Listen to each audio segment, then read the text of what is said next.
साहिब बंदगी सतनाम।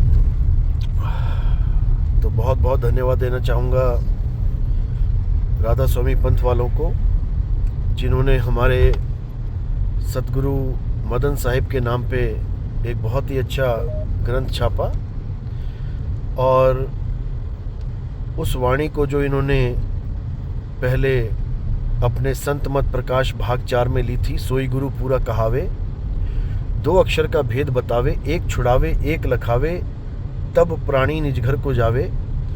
उसमें उन्होंने पहले छापा था कि ये ग्रंथ साहब में लिखा है, लेकिन उसके बाद उन्होंने उस त्रुटि को सही करते हुए बिल्कुल सच लिखा उन्होंने कि ये मदन साहिब की वाणी है। इसलिए भी धन्यवाद देना चाहेंगे। और रामपाल जी के शिष्यों को बोलना चाहेंगे कि भाई देखो, हमारी कोई दुश्मनी तो तुमसे है नहीं कि हमारी ज़मीन पे तुम्हारा कब्जा या तुम्हारी ज़मीन पे हमारा कब्जा, ऐसा तो कुछ है नहीं। बात है संतों की वाणियों की, और आप भी वाणियों के आधार पर ही चलते हो। आप भी संतों की वाणियाँ अपने ग्रंथों में छापते हो, और आपने मदन साहिब की भी वाणी अपने ग्रंथ में छापी है, अच्छी बात है। लेकिन आपने मदन साहिब का नाम नहीं छापा, ये अच्छी बात नहीं है। तो अब आपसे यही हमारी अरदास है, विनय है आपसे कि आप हमारे सतगुरु मदन साहिब का नाम पूरी इज्जत के साथ छापें, और जो YouTube चैनलों पे आपने रंबदूत बना रखा है मदन साहिब को, वो आप बिल्कुल हटाएं वहाँ से, और इस वाणी को पूरी इज्जत के साथ उनके नाम के साथ छापें। अगर नहीं छापनी है तब भी आपको एक ऑप्शन देते हैं, अगर नाम नहीं छापना आपने, आप उस वाणी को हटा दीजिए अपने ग्रंथ में से, उस ज्ञान अड़ंगा में से। हमारे सतगुरु मदन साहिब की जो वाणी है उसको हटा दीजिए, हमें कोई दिक्कत नहीं है।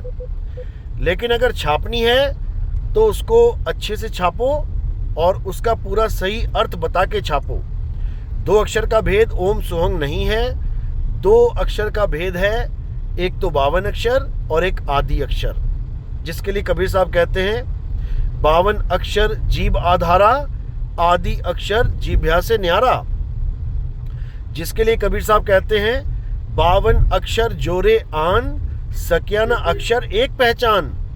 जिसके लिए कबीर साहब कहते हैं 52 अक्षर लोक तरह सब कुछ इन्हीं माही, ये अक्षर खिर जाएंगे वो अक्षर इनमें नाही। जिसके लिए गरीबदास जी कहते हैं 52 अक्षर लेख राम रंग होरी हो, और वो अक्षर या में नाही राम रंग होरी हो। इन दोनों अक्षरों के बारे में अच्छे से छापो, इन दोनों अक्षरों का भेद अच्छे से बताओ, और ओम सोहंग की जो आप गलत साधना बता रहे हो इसको बंद कर दो। और इसी वाणी के लिए कबीर सागर में आप देखोगे क्या लिखा है कि आदि नाम हम भाग सुनाया, और मूर्ख जीव समझ नहीं पाया। आदि नाम समझने की चीज़ है, जपने की चीज़ नहीं है। वरना कोई भी नाम आप भाग के बता दो और देख लेते हैं समझ में आता है कि नहीं आता है।